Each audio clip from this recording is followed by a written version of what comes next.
News देख रहे हैं। आपको आज हम मिलाते हैं दलित सेना के उपाध्यक्ष राजू पासवान जी से और इनसे बात करेंगे।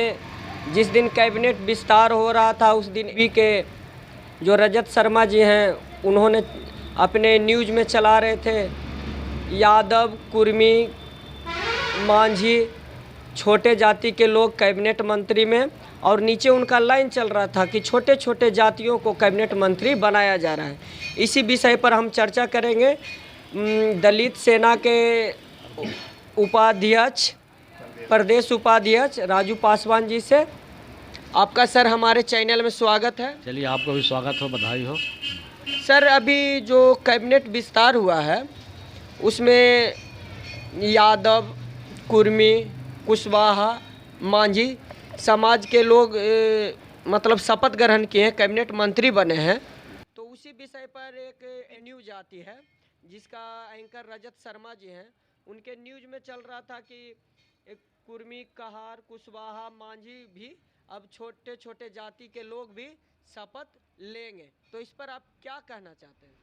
सबसे बड़ी बात है कि रजत शर्मा जी जो एंकर इतने विद्वान और अनुभवी एंकर हैं, और वह मंत्री गठन के बिंदु पर अगर उन्होंने ऐसा कहा है कि कुर्मी, बेलदार, कहार, मांझी और अन्य जाति, छोटे छोटे जाति भी शपथ लेंगे, मैं उनसे चैनल के माध्यम से पूछना चाहता हूं रजत शर्मा जी से कि आप इतने विद्वान अनुभवी एंकर रहने के बाद छोटे छोटे जाति के बारे में जो आपने कहा कि शपथ लेंगे, तो छोटे छोटे जाति का क्या परिभाषा होता है, कौन सी जाति होता है, और बड़े जाति का क्या परिभाषा होता है? किस दृष्टिकोण से आप मतलब छोटे छोटे जाति का परिभाषित कर रहे थे, या बड़े जाति को शैक्षणिक रूप से, आर्थिक रूप से या सामाजिक रूप से?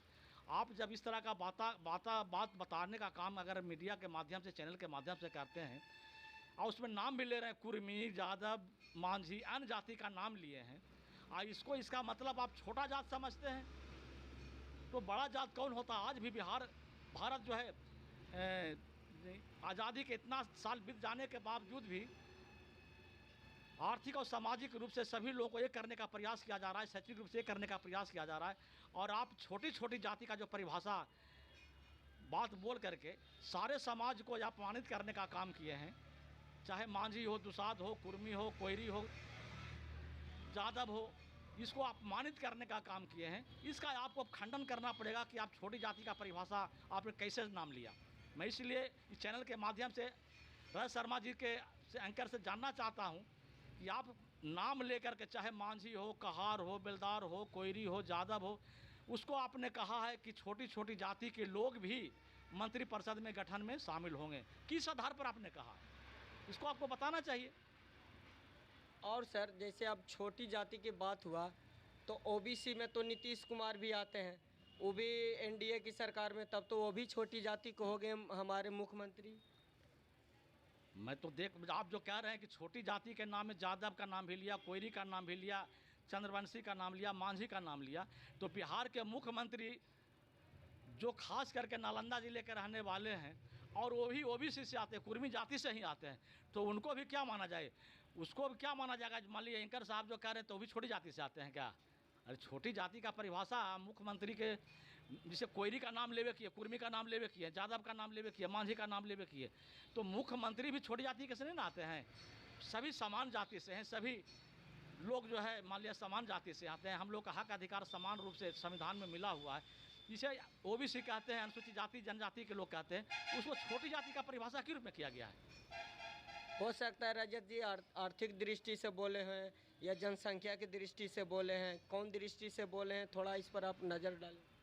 रजत शर्मा जी अगर आर्थिक दृष्टिकोण से बोलते, सामाजिक दृष्टिकोण से बोलते, या शैक्षणिक दृष्टिकोण से बोलते, या सभी बिंदुओं को ले करके ही जो आरक्षण का जो व्यवस्था किया गया है पूरे भारत में, खास करके डॉक्टर भीमराव अम्बेडकर जी को जो दिया हुआ आरक्षण है, तो उसी के आधार पर शैक्षणिक दृष्टिकोण से, आर्थिक दृष्टिकोण से, सामाजिक दृष्टिकोण से उसके लिए तो ओबीसी बनाया गया है, और क्या कहते हैं मतलब दलित, एससी एसटी बनाया गया। ऐसा तो नहीं है कि छोटी जाति कहा गया है संविधान में। तो वह एक तरह का वो जो है कानून का उल्लंघन किया गया, उन पर तो केस होना चाहिए था इस आधार पर। और जैसे कि उस दिन जैसे कुछ उन्होंने बताया कि छोटी छोटी जातियों के लोग शपथ लेंगे, उस दिन तो कुछ बड़े बड़े जाति के भी लोग थे, उनका तो नाम आया नहीं। तो बड़े बड़े जाति में होते हैं कौन, ये भी उन्होंने नहीं बताया। लेकिन लगता है कि इसके अनुसार वो हम जो भी बहुजन लोग हैं उनको मनोबल तोड़ने के लिए ऐसा बोला जा रहा है, या उनको तोड़ फोड़ कर विखंडन करने के लिए बोला जा रहा है। भले उनका जो सोच है, खास करके मैं कहना चाहता हूं कि जो कैबिनेट का गठन का जो शपथ लोग ले रहे थे, उसमें SC ST के भी लोग ले रहे थे, OBC के लोग भी ले रहे थे, फॉरवर्ड क्लास के लोग भी ले रहे थे, और उनको शैक्षणिक और सामाजिक और आर्थिक दृष्टिकोण से नहीं समझ करके, खास करके 85% लोग जो बहुजन के लोग ज़्यादा उसमें शामिल थे, मतलब शपथ लेने में, उनको हो सकता है कि इस तरह का बोल कर उनका क्या मंशा है तो वह मंशा को वही उजागर करेंगे। लेकिन मैं इतना ज़रूर कहूँगा कि खास करके जो OBC के लोग हैं, 85% बहुजन समाज के लोग हैं, उनके भावना को या अनादर करने का काम किए, भावना को ठेस पहुँचाने का काम किए, इस तरह से उनको बोलना नहीं चाहिए। तो क्या इस बात को ध्यान में बहुजन समाज, बहुजन जो 85% है, जो इस बार यूपी में चुनाव होने वाला है, क्या इस बात लेके असर पड़ेगा? देखिए, खास करके जो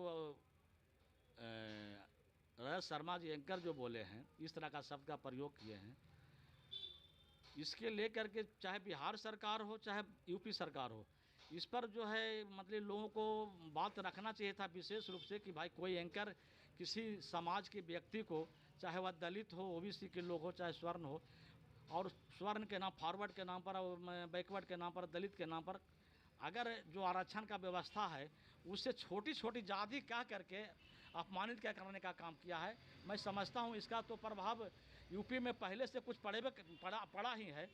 और इस पर जो है योगी सरकार जी को मान ली चाहिए, या बिहार सरकार के लोगों को चाहिए, खास करके केंद्र सरकार के लोगों को चाहिए कि भाई इस एंकर को किसी न किसी रूप में उस पर शो कोच करना चाहिए, कानूनी कार्रवाई करने का भी प्रयास करना चाहिए।